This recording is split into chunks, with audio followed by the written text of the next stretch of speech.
Good morning, everyone. Good morning. I am humbled and always brought to tears when I'm in these events because I'm reminded of the love that I was shown as a young man.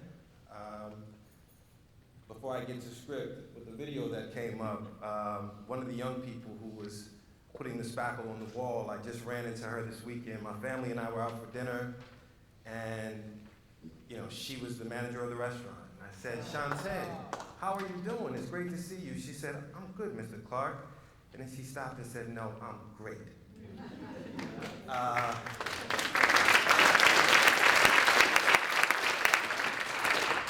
So I'm honored to stand before you this morning at the Ford Foundation. And Dorothy, I don't know if you remember, it was some 20 years ago that you and I were here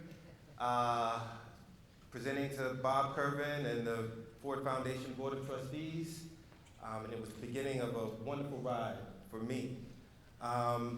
It does my heart proud to not only be part of the celebration for the YouthBuild's 35th anniversary, but to be able to address this distinguished audience of believers, advocates, mentors, and creators of the slogan, taking responsibility for myself, my family, and my community. My name is Robert Clark, and I'm a proud graduate of YouthBuild Boston, and possibly the luckiest man alive.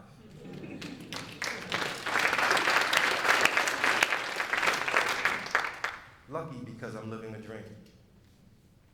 In my college essay written some 20 years ago, I was very clear that I wanted to run my own youth build one day. Though I believed, I never really imagined the opportunities that I would be afforded if I remained true to the youth build way. My personal resolve and my passion, no, my love for this organization has opened doors for me, but more importantly, many, many young people. Over the past 12 years, I've had the pleasure of working to build and expand the YouthBuild brand in Newark, New Jersey, and throughout New Jersey. Today, I also have the honor of serving as the Chief Executive Officer of Alternative Education Programs and Policy for the Newark Public Schools.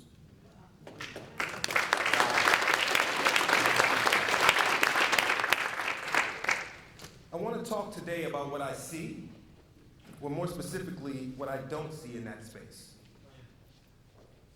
And that is us. YouthBuild, absent from the national education reform discourse. It is my hope that we turn the corner of our fourth decade with a resolve to take what we have learned over the past 35 years so that it can be amplified, codified, and applied to the reforms of today.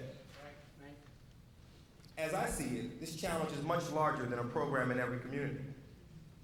We need to forge stronger alliances with school districts, juvenile detention facilities, workforce investment boards, and state offices of health and human services, and offer partnerships that afford these public systems the benefit of our experience when shaping policy to support disconnected youth.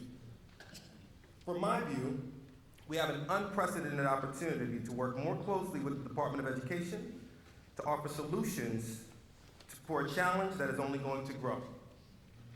Many of you remember when No Child Left Behind legislation was first enacted. The law included no guidance regarding protection for students who were significantly behind. This presented a challenge for schools.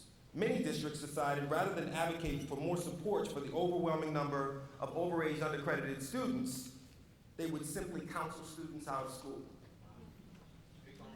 Now with the Common Core, overage undercredited students face yet another challenge. Imagine for a moment how we handle the challenge of park implementation. It stands likely that the numbers of young families living in poverty will increase exponentially if we cannot make non-traditional training and education part of the equation for solving these challenges. I stand with you today and ask that we begin to strategically prepare to compete in a fast-growing new market. Public-private partnerships in every form, or the privatization of work associated with disconnected young people. Every time a young person decides to leave a school district, that district loses aid. For years, we have served these young people and depended solely on our federal appropriation and the generosity and commitment of many of you here today. We must diversify our approach. As a community, how do we begin to deliberately push our way into policy conversations for which we are more than qualified to offer not just opinions, but solutions? I know we can do it. We have to. Our young people need us more today. Our young people in our country need us and what we've learned more today than they ever have. Thank you.